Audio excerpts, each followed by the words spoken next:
Hey there guys, and welcome back. On this week's show, we're going to run through the process to make a Lazy Susan.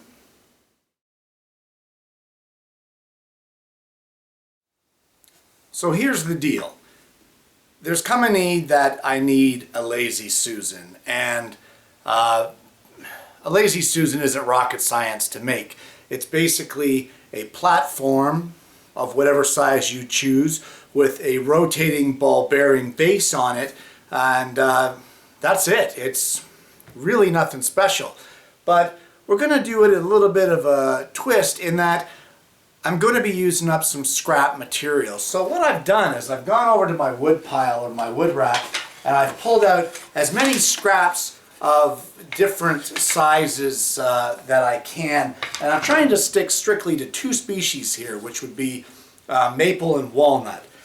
Those of you that know me know that that's my favorite combination, just for its contrast. So what I've got is I've got all of these scraps, and they're all different sizes, 3/16 thick, 1/4 inch. I think I've got 3/4 here. They're all left over from various builds. And what we all want to do right now is, this is the main board for the Lazy Susan, and it's 3/4 inch thick. And what I want to do is take all of the other pieces, like this 1/4 inch thick piece, I want to trim this down to 3/4 inch wide. And the same with this one here. I want it to be 3/4 inch wide. And this one here, 3/4 inch wide. So first things first, we're going to go over and cut some of these various thickness of pieces into 3/4 inch wide strips.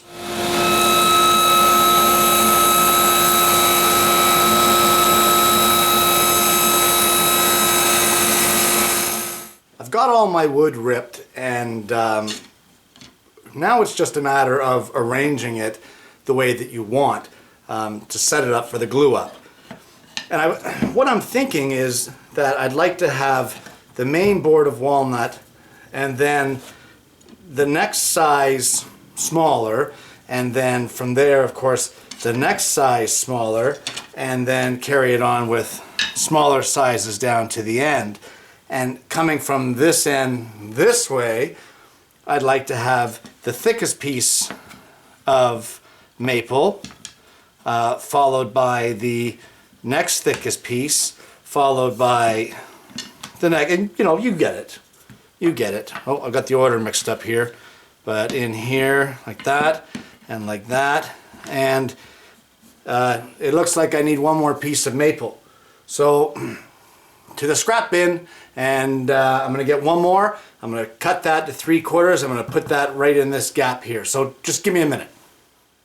And through the magic of recording and photography, there you go. Like we were never missing a piece. Now it doesn't really look like much, I know. It's kind of mishmash, and that's okay. I kind of like it. I like the way it's laid out.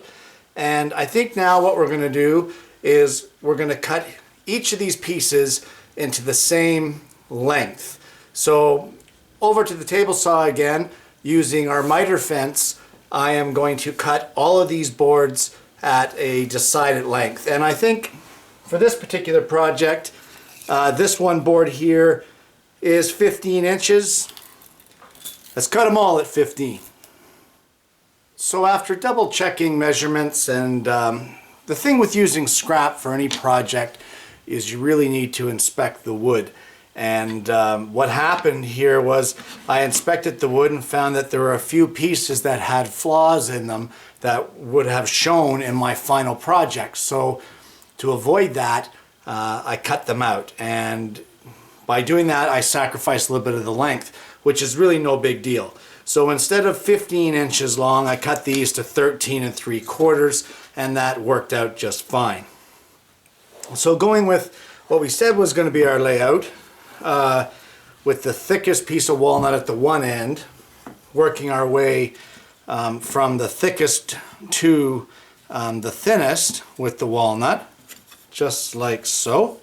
And then coming from the other end, we were going to go with the thickest piece of maple to the thinnest piece of maple, and I think it ends up to be something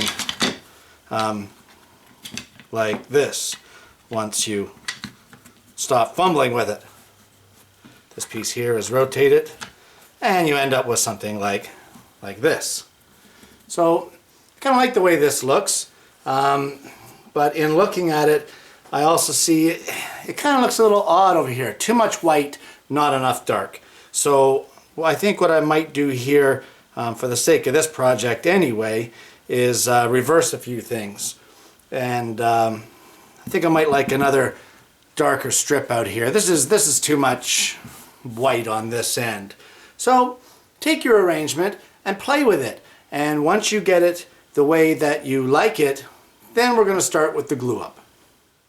Okay, so I've changed my layout just a little bit, and I think I like what I've got here. I think I like this big walnut panel here with the sapwood to the outside, and then I like these two kind of almost like racing stripes here in the middle, and then this thicker piece of walnut breaks up this kind of busy stripe side.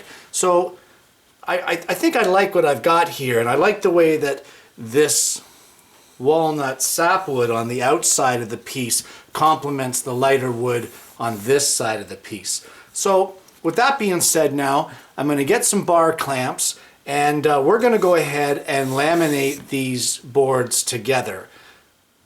If you've watched my show for any length of time, you've probably heard me say it before, and that is that wax paper, when it comes to a glue up, is your best buddy in the shop.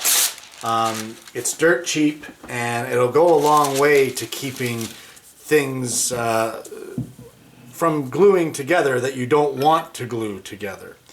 So here we've got 2 bar clamps, and I've laid down a piece of excuse me, wax paper here, and basically what we're going to do is lay our boards into the clamps and apply the glue, and of course glue them together. Now for this particular glue up, what I'd like to see is some cauls on this, and cauls are basically boards that you would put across this way, or you could put them at the ends here to keep the glue up from sliding, but it's boards that are clamped on top and bottom or on the ends to keep things from shifting. I'm not too concerned about the end-to-end shift here, because when it's all said and done, I'm going to be cutting a shape out of this particular board. So I'm going to be losing these ends anyway.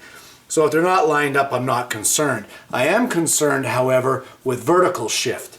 So what I'm going to do, and these cauls are actually a little large, but it's what I had on hand, is I'm going to be applying wax paper onto this caul and clamping this loosely with quick grips, top and bottom, and when I squeeze everything together, these pine boards will go a long way to helping it so that things don't shift on me. So with that being said, now let's go ahead with the glue up. Well, the bottom line here is no matter how good you are, how good you think you are, glue ups are messy.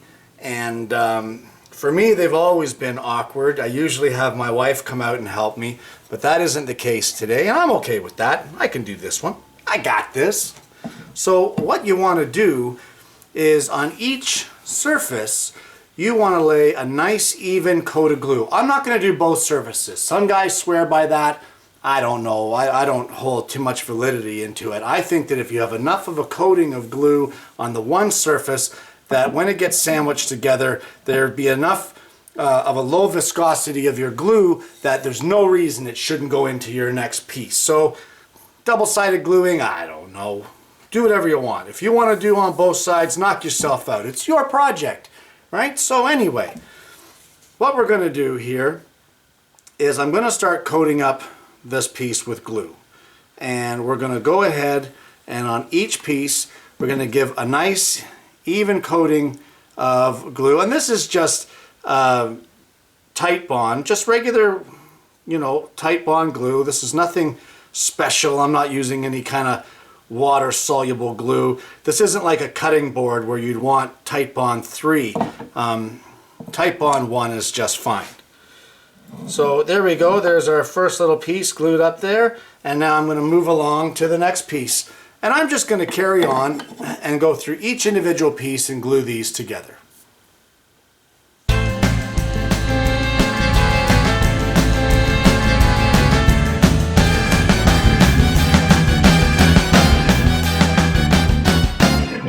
Well, we've got all the glue applied in here, and now the next step is, at least for me anyway, is to get this just loosely clamped up.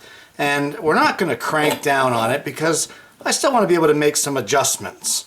So we're just going to shift this into place here as best we can. And like I said, we don't want to crank it down, just give it a little bit of a tighten. We can already see here that this is kind of off a little bit on this corner, and that's okay. It's still loosely clamped, so we can adjust all of that as best we can or however we want, and we can see quite a bit of squeeze out happening there, and that's good. That means that we've got some good coverage. So we're just going to squeeze this together. Now, the secret to a good glue up is to get enough clamping pressure to hold it together nicely, but not so much that you squeeze all the glue out. So don't go crazy on your clamping pressure. Everybody thinks you just got to cramp the living snot out of it, but no, that's not the case. That's not true. So this is what we're going to do here. We're just going to give this a couple little turns. It's looking good. It is shifting a little, and like I said, I'm not too concerned about it. I mean, I'll line it up as best I can, and if it doesn't want to line up very well, well, c'est la vie.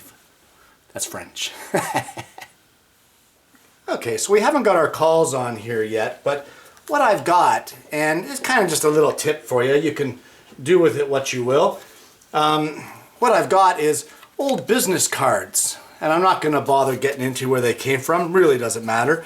But all this squeeze out here, old business cards are a great way to take that squeeze out and get the majority of it,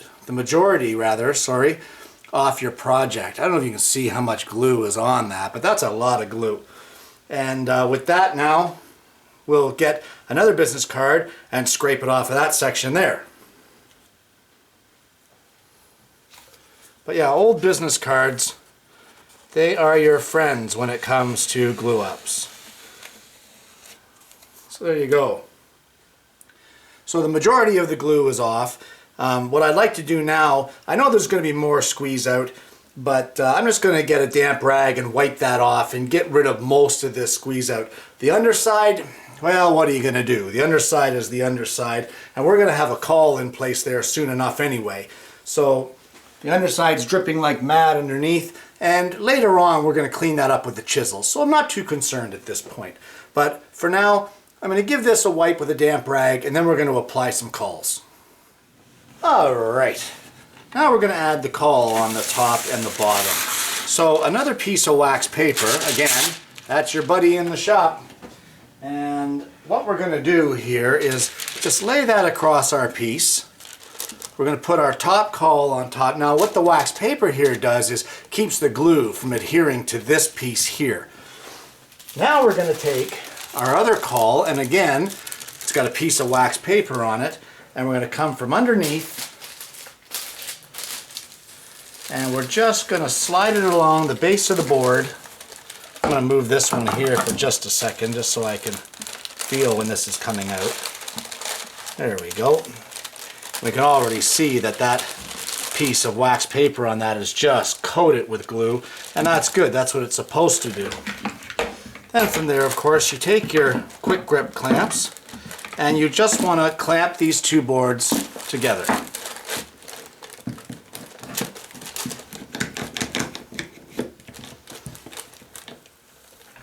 Just like that. And then one on the other side, of course, like that. And what we're going to do now is get two more clamps on here just to really sandwich this all together. And that, like I said, will prevent vertical shifting of the piece. And once we get those cauls clamped in place, now we can finish up on the clamping of our bar clamps. So I'm just going to give these bar clamps just a couple more little turns. You don't want them really cranked here, but just enough to get some good pressure on them so that we have a good clamping for that to come together. Just like that.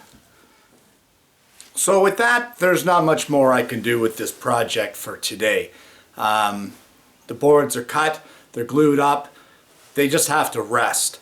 And for now, I'm going to leave it overnight. What I found in glue ups, and unfortunately I don't have the time for it tonight, but after about maybe an hour, hour and a half of it being glued up, I found that coming back out to the glue up and with a chisel or a straight edge or whatever you have, going at it and just skimming off all of that squeeze out before it gets too rock hard. Unfortunately, I don't have that opportunity to do that today, so I'm going to have to deal with the hardness of it tomorrow. And I'm going to show you tomorrow how I deal with that. But for tonight, we're going to leave that project there, and I'll be back in just a bit. It'll be tomorrow, but for you guys, it's just a bit. Be right back. Okay, I know I said that we would be right back, and you know what, I've done some final editing of this video, and it ended up to be almost 40 minutes long by the end of it. So in lieu of that, and in lieu of the time that this video ended up being, what I'm going to do is I'm going to cut it here for this week. The laminations are done, everything's looking great, and we're going to carry on next week with part 2 of making a Lazy Susan.